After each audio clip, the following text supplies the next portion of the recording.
I really love wooden windows, especially double hung windows like you see here, but finishing them and refinishing them can be a real pain. I'm Steve Maxwell, technical editor for Canadian Home Workshop magazine, and I want to show you the system I've come up with for shortening the window refinishing time as much as possible and having that new paint job last a long, long time.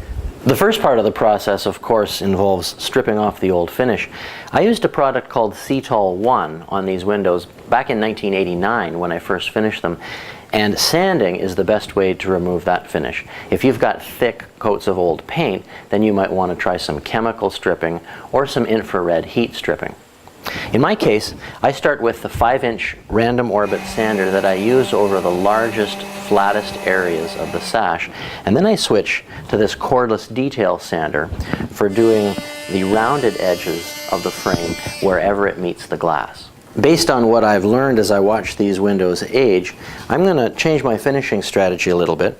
I'm going to use Cetol number 1 followed by a coat of Cetol 2-3 for the interior surfaces of the window. On the outside, I'm going to use a traditional linseed oil paint that you probably haven't heard of before. I like it because it doesn't peel, it just simply wears out slowly over time. It's really easy to re-establish a coat of new paint over the old.